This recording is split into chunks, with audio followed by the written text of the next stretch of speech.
Welcome to the Joy Workshow, the podcast that goes beyond the surface of business, right to the heart, to explore the real joy and the stories behind success. Not just the moments of celebration, but the challenges that pave the way for them. Hiya, I'm Diane, and we know on this podcast that joy isn't just about the good times. Often the greatest joy comes right after the greatest challenge. And this week, I want to talk about something that has been stitched through every single episode of this show, throughout my business now, is the essence of my community and even how I hope my parenting journey is, and that is joy. But not the fluffy, frilly, pastel-filtered version of joy that makes everything look perfect. I'm talking about the kind of joy that has grit. The joy that walks through grief, through burnout, through broken systems and broken hearts, and still dares to show up. This is the strength of joy, and it's time we talked about it. I've spoken about my feelings on joy quite often, and I spoke about it at the beginning of this podcast, but I want to dedicate an episode to joy, what it is, the transformation it can have, and its importance in business. And when it's important in business, it's generally important in life. And when I first launched this podcast, my business, my community, all with joy at the centre of it, the people who know me best raised an eyebrow or two. Joy? Really? Not because they didn't believe in me or didn't love me, but because when you Google the word joy or look it up in a dictionary, what comes up is great delight or happiness. And then when you imagine that in human form, you imagine the bubbly worm, the warm greeter, the hugger, that golden retriever energy. We all know those people. And for most of my life, I haven't been that. I've been the awkward one, the shy one, the one who hates small talk, the one that people don't believe is shy because she might be the first on the dance floor. She might be a little aloof until you realise I'm just trying to get my words together. Dare I say, more than often, a little too intense and always the serious one. And yet I chose joy. In fact, me and joy, we go way back. Because I've lived through enough loss, challenge and grief to know that joy is not a personality trait. And quite often those bubbly ones that we think of, we do not know the challenges that hide behind those eyes and in those lives. Joy is a practice. It's a decision and it's a daily, deliberate act. Joy for me looks like a strong cup of tea, a cry, I like a good cry, a hug, a kitchen dance, star jumps before getting on, a work call. It looks like getting up again. It's the light you keep on in the corner of your world, even when everything else feels dark. And in business, joy is what gets me to show up when the numbers dip, when the launch is quiet, when the kids are ill and unexpectedly I can't make client calls, and when I'm quite honestly knackered. Joy is brave. Joy is strategy. And if you're a business owner listening to this, wondering if joy matters in the spreadsheet of your life and your business, I want you to know this. Choosing joy might be the most powerful business decision you ever make. Because joy is what keeps you aligned. And when you're aligned, your brand shines. Your clients feel it. And most importantly, you keep going. There is a problem with how we see joy. Somewhere along the way, joy got watered down. Somewhere along the way, it became a cliche. It got reduced to mood boards and bubble writing. But when I see in the people I coach, in my community, and in myself, is that joy can be a lifeline. We can glorify the hustle. We romanticize burnout. We celebrate the all-nighters that I did it alone. But where are the stories that celebrate someone choosing to rest, to look after their family as well as grow their business, to dare to grow a business that brings them joy? And that is what starts it. Not the bottom line, not the most profitable, but the business that brings them joy, that's going to have the most impact. If they choose to laugh, if they choose to hold their child, whilst growing their business, whilst building their life, to walk away from the wrong client, or to take a risk just because it felt joyful. If we want sustainable business, if we want to do this for the long haul, then joy isn't a bonus. It has to be the whole damn point. And joy is one of the most underrated business strategies out there. You've heard me say it before, you can't build a business just for the sake of building one. You can't go out and say, I want to have a business of my own and just start building it. There has to be something in it. Not if you want it to last, not if you want it to matter. The strongest businesses I've ever seen, the ones that grow sustainably, magnetize their dream clients, don't just have all these cogs going all over the place, exhausting everybody in it, and they keep going when things get tough. They all have one thing in common. They're built on joy. Now, that joy can show up in passion, beliefs, values, but it is there. There is joy in the mission. There is joy in the product. There is joy in the impact. There is joy in the relationships that are built. Think of the brands you love the most, from the big household names right down to the brands you love on your local high street or the small businesses you love online. The ones you return to again and again, the ones whose emails you actually open, the ones whose values you believe in. What do they all have in common? A spark, an energy, a feeling that reminds you why you love what you do, why you love what they do, why you love being part of their business, their community. That's joy, and it is 100% strategic. When you build your business from a place of joy, you create something that lasts, something that resonates, something that matters. And there is two most important people in your business that deserve joy. Past yourself. When you focus on joy in business, you have to think of those two people who benefit the most. Your customers and clients, and your team and employees, even if that team is just you right now. So if we think about your clients, if the process of working with you doesn't feel good, if it's confusing, clunky, or disjointed, they'll remember that. Or worse, they may have come across you on social media, they may like the look of you, they may like something you have put out there. But if the message is unclear, they might not even engage in the first place. But if you build experiences that are joyful, if you have joy in your messaging, not the actual word joy, but your joy, your passion, whatever that means for your business, if you build that into your messaging and your experiences, everything becomes more, I want to say easeful rather than easy. I don't know if easeful is actually a word, but I want to say easeful. It becomes, you're more in flow, you're more aligned. Because if you build experiences that are joyful, if your onboarding makes them feel seen, if your messaging makes them feel part of something, if your services make them feel supported, and to go back to your messaging, if it makes them feel that you're speaking to their real desires, not just always their pain points, not just their problems, then you've got something magnetic. And then we think about your team, whether it's contractors, collaborators, or employees. If they're not feeling the joy of working within your business, they simply won't stay. Culture is built from emotion, not policies, not a pool table in the breakout room, not the biggest TV, not even free drinks and snacks. They're all good.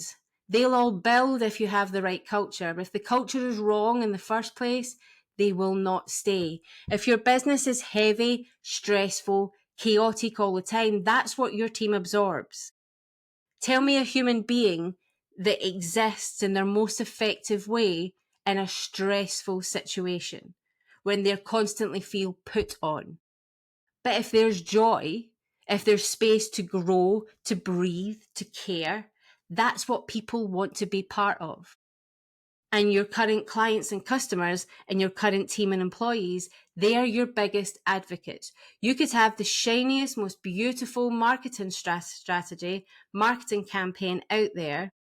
But if the advocates that should be shouting for your business aren't shouting, there's something wrong. So let's think about joy in sales and marketing and why I think it's the most overlooked superpower. So let's not pretend that sales and marketing are always easy. I think if we went into any business group at this precise moment in time, they're the bits that most people complain about. They're the bits what most people get stuck on. But what if the missing ingredient isn't a better funnel, a new algorithm hack, or loads of money to throw at ad campaigns? What if it's joy? Now, here's what I mean. People can feel when your sales are rooted in joy versus desperation. When your messaging comes from love, belief, and service, not panic, it hits different. Now, that messaging has to come from you. That messaging from love, belief, and service has to come from you. You have to love, have the belief, and know what the service is, whether it's your product, whether it's a service, but the service that you provide, you have to have all of that belief. If you don't have that belief, how are you going to empower that into your marketing campaigns? How are you going to create those sales when you don't even want to talk about it? When you actually enjoy sharing your offers, the energy is magnetic. People can see, people love people. People love hearing from people. People love seeing people energetic, and definitely your dream clients do. Joy builds trust. Joy is contagious. I dare you to walk down the street after listening to this podcast and smile at everybody you see. You might have the odd person who doesn't smile, but there'll be more people that smile back, and you might just make their day because joy is contagious. But joy doesn't mean shouting from the rooftops. It means believing so deeply in what you do that it becomes a privilege to share it. And when you actually believe that it's a privilege, when you actually embody that it's a privilege, people will want to come and buy it. People buy joy. They don't just want a solution. They want to feel better, safer, seen, heard, more empowered. And for all of that, joy leads the way. The real reason joy is strategic, and what I've learned the hard way, as you'll hear me say quite often of these things, you can have the best strategy in the world, but if you hate the process, if you don't believe in the strategy and that it's going to work, if you haven't built the strategy to work for you, your business, your life, your strength, your superpowers, and your products and services, you won't stick with it. It's as simple as that. And consistency is what creates results. So if you want sustainable success, you have to love the business you're building. Not every second of it. Look, there's lots of things we don't enjoy. People don't enjoy their accounts. Some people don't enjoy content. Some people are never going to love sales and marketing. But at its core, you have to love the business you are building and the joy of the business you're building. So when you do those hard things, you know there's joy at the end of it. You know the reason why. You know your why. You know your purpose. When you choose joy, you show up differently. You speak more clearly. You sell more authentically, and you serve more deeply. And most of all, you stick with it because it feels good, because it means something, because you're doing something brilliant. So how do we build a joy-led business? I always want to give you something you can go away and do straight away. So let me give you a few prompts. Because if you're anything like me, you will want to do something about this. Redefine success. Success isn't a number. It's how you feel when you wake up. Or maybe even how you feel when you go to bed. What success have you already achieved that you haven't celebrated? Instead of looking for the obvious successes, where are the hidden growths? Where are the hidden wins within your business, within your daily business life? You need to audit for joy. You need to look at your calendar, your offers, your to-do list, your customer experience, the way you work within your business. Where is joy currently hiding, or where are your processes killing it? And where could you invite joy back in? Where could you get back to basics and go back to the business that you set out to build in the first place, not the one that you think you should or somebody else told you you had to? You need to make space for micro moments. The joy is in the ordinary. You don't need a 5-star spa weekend to reconnect to your joy. Although if you want to go and take one, it's not going to do any harm. But in your everyday life, you want to be finding the joy. You need 10 minutes, your favourite mug, a song, a walk, a quiet thought. You need to be able to wake up every morning and have the ability and the awareness to see the joy that is already around you. I told you at the start of the type of person that I naturally am. Every morning I choose joy. Even when it's those days where I'm dealing with incredibly difficult and challenging things, there is still always joy. It might just be a glimmer, but it's always there. Tell the joyful story. We're not here just to share our pain. Tell your people what makes you come alive. Tell your people about what you love about what you do, what gives you goosebumps, why your business is the way it is, why your life is the way it is, and protect the joy. Not everyone will understand your joy-led life, and that's okay, but protect it anyway. It's the foundation of your brand, your energy, and your growth. And when you're thinking about your business, look at your sales and marketing. Look at what you're doing out of fear and not out of joy, and think about how you could simply and bravely put joy back into the heart, back into why you started your business in the first place, the messaging that you're putting out there. If you've been feeling like business is heavy, hard, or something you just have to get through, I want to remind you of this, that you get to build a business that feels good. You get to make money doing what you love. You get to be lit up by your own mission, but you don't need to figure it all out alone. You need support, you need community, you need space to remember the joy in what you're doing. And that's what we do inside the Joy Work Members Club. That's why the Joy Work Members Club exists. And if you're listening to this podcast on the day it comes out, which will be Monday the 23rd of June, the doors open tomorrow morning. So if you're ready to come back to your joy, to find your spark, and to build a business that lights up your clients and your life, I'd love to have you with us. All you need to do is go and join the guest list, which is in the show notes. If it's Monday the 3rd, join the guest list. If it's Tuesday the 24th, the doors will be open for 48 hours for 5 people only. You'll find out about that if you go to my socials, and you can join us then. So the guest list and the link will be in the show notes to do which one suits what date it is. I hope that's not too confusing. Go to the links and it will explain it all. But let me leave you with this. Joy isn't a mood, it's a move. Joy is not the easy option. Joy is not denial and just looking at the happiness. Joy is choosing to believe in better. And those who live their lives rooted in joy, they're the bravest people I know. So if you've ever been told to tone it down, to play it safe, to be more realistic, come a little closer. I'm telling you to turn it up, to speak your joy, to build from it, to live by it.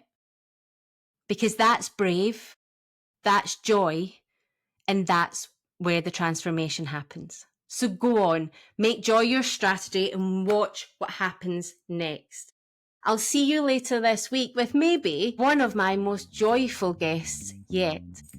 And I would love to see your name on the guest list or inside the Joy Work Members Club tomorrow. But until then, lead with joy. Take care.